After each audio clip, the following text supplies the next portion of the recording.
Mesdames, Messieurs, bonsoir, bienvenue dans cette édition.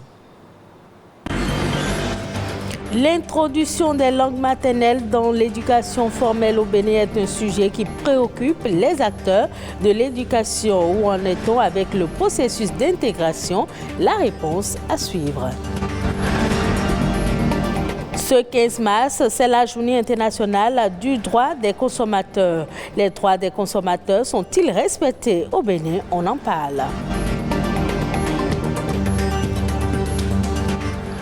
Le marché de l'emploi, un véritable casse-tête au Bénin. Les offres de formation ne répondent pas toujours à la demande et aux besoins du secteur. Comment se frayer un chemin dans un tel environnement? Une sociologue nous en parle.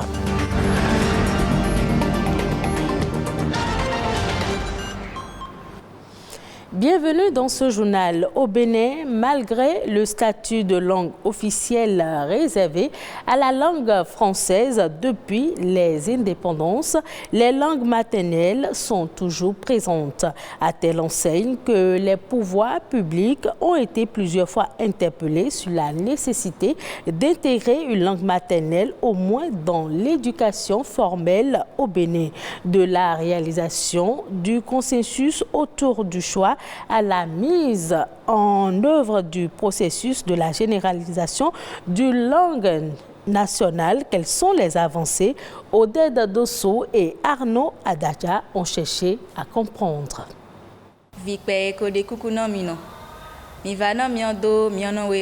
Enfants, je vous en supplie, apprenons à parler notre langue maternelle. C'est ce que dit cet élève de la classe de Terminal C du CEG Les Cocotiers en langue locale sahoué. Cette déclaration est assez illustrative de la situation des langues locales dans le système formel. Visiblement, les langues locales souffrent d'un manque de considération à un moment où les apprenants en expriment le besoin. La manière dont le professeur explique nos cours en français, là, plusieurs apprenants comme moi n'arrivent pas à bien cerner. Mais si on explique ça en fond, on peut mieux garder ça parce que c'est notre langue. Quand je suis à l'école, je préfère qu'on m'explique les choses en dindi parce que je ne comprends pas trop les choses en français et en anglais. Moi, j'aime l'anglais, mais je veux qu'on me fasse l'anglais en fond. Je veux qu'on m'explique les leçons, ou soit l'anglais en français et le français en fond. La nécessité du jumelage du français avec les langues locales, c'est ce qu'on peut retenir des propos de ces écoliers et élèves.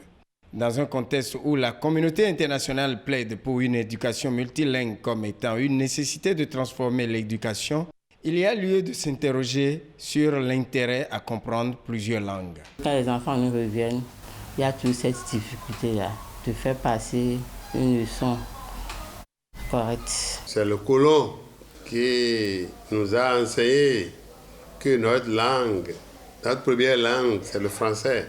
Mais dans la réalité, comprendre une langue nationale est un atout. Je prends un Béninois qui a simplement été éduqué en français. Il ne parle que français dès le bas âge. Il commence l'école. Si on lui donne des exercices, il est bloqué. Dans quelle langue il va monnayer pour pouvoir sortir de la difficulté qu'il a? D'où la nécessité pour les États comme le Bénin d'accorder une place de choix à une ou deux langues locales les plus parlées dans l'enseignement formel à côté du français. Au Rwanda, le Kenya-Rwanda est une langue nationale. Au Brésil, le Yoruba est depuis quelque temps la troisième langue officielle du pays. Si cela était possible, il serait bien pour le Bénin de s'inspirer des cas rwandais et brésiliens.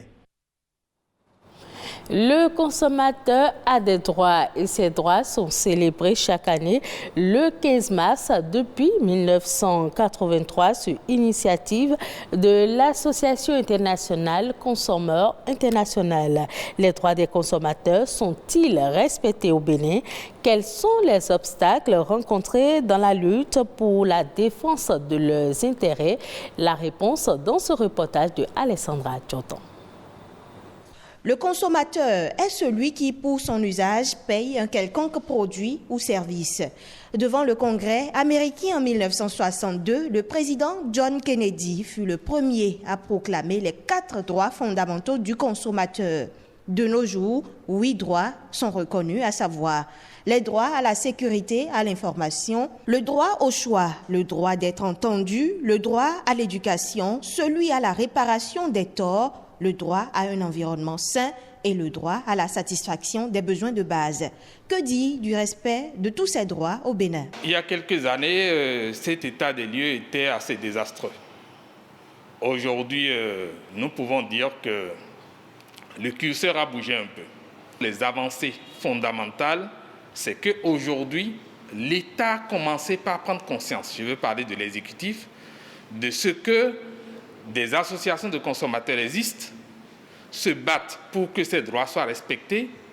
Des régulateurs ont commencé par être installés dans tous les secteurs. Il y en a dans le secteur de la téléphonie mobile, il y en a dans le secteur de l'électricité, dans le secteur des médicaments aussi.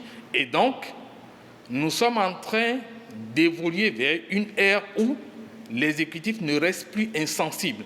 Et il y a eu beaucoup de sanctions que l'État fait en direction des fournisseurs qui sont à la limite très peu tolérants ou impénitents.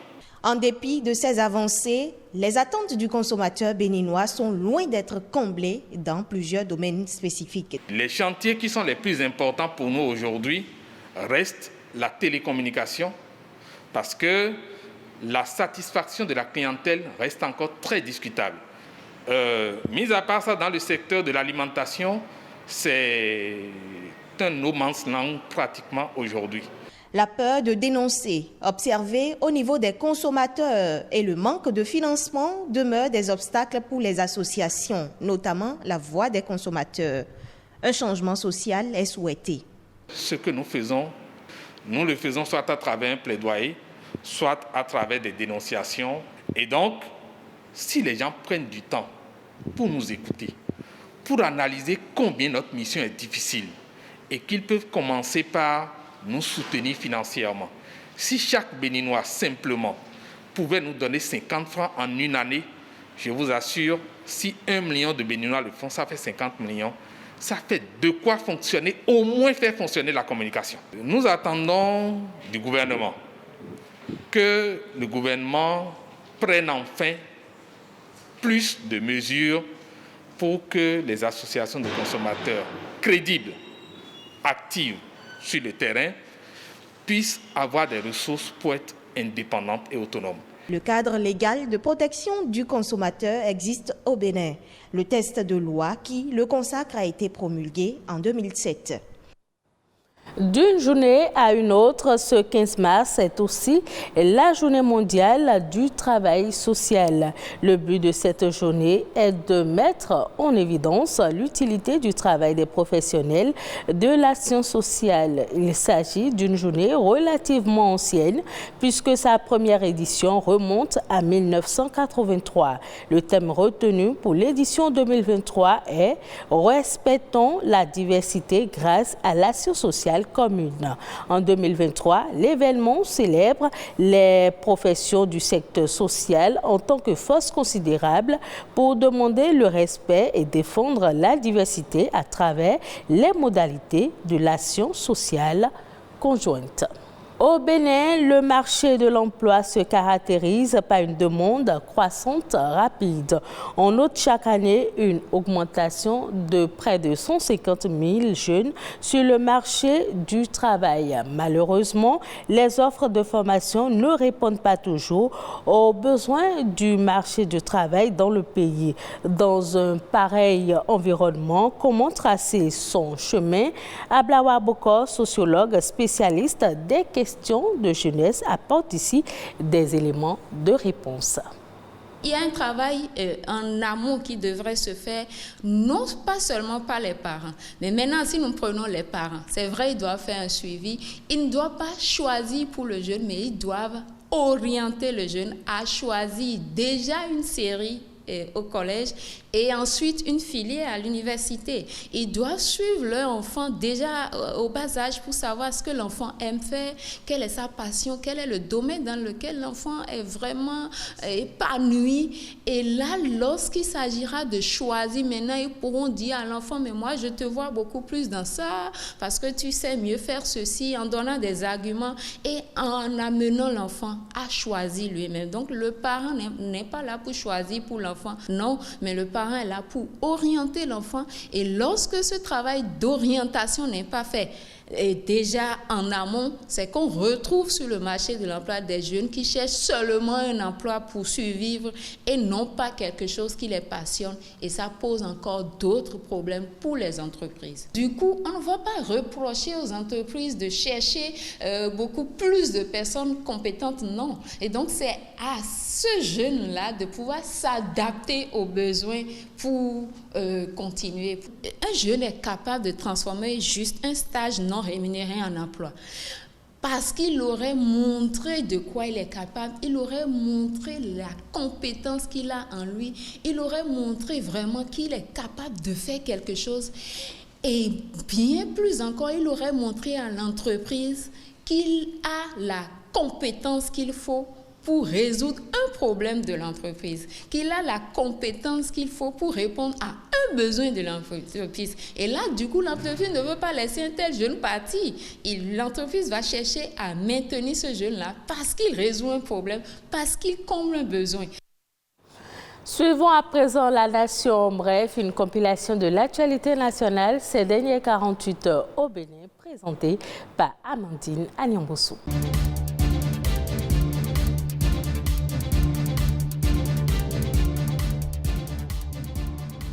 Le président de la République du Niger, lors de son séjour au Bénin, a visité ce mardi la zone industrielle de Glodjigbe. Il est le premier chef d'État à se rendre sur le site du vaste projet d'industrialisation du Bénin.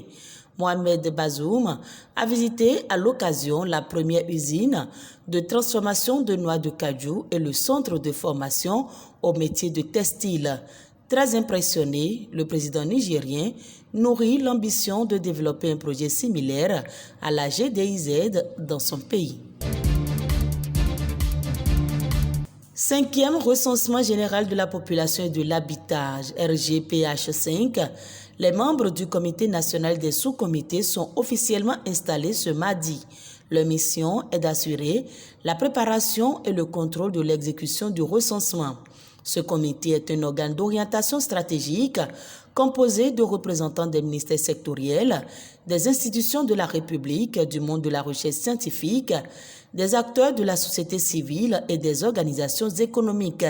Le RGPH5 du Bénin va contribuer à améliorer la connaissance des caractéristiques démographiques et socio-économiques de la population béninoise et de sa dynamique en vue d'une meilleure prise en compte des questions de population, ceci dans l'élaboration, le suivi et l'évaluation des politiques et programmes de développement économique et social. La douane béninoise a célébré en différé la journée mondiale des douanes, une occasion pour le directeur général Alain Rincati de faire le point des résultats obtenus dans le secteur. Au titre donc de l'année 2022, l'administration des douanes béninoises, grâce à la mise en œuvre d'une série de réformes, a mobilisé 548 milliards de francs CFA pour une prévision revue à la hausse de 539 milliards de francs CFA, soit un taux de réalisation de 102%. On note donc une augmentation de 108 milliards de francs CFA par rapport à 2021, malgré les mesures sociales prises par le gouvernement pour faire face aux conséquences de la crise économique engendrée par la guerre en Ukraine. Au titre des saisies de produits prohibés pour le compte de 2022, la douane béninoise a mis la main sur 30 000 kg de produits pharmaceutiques contrefaits, 4 500 kg de chanvre indien et 59 000 kg d'intrants agricoles de contrebande.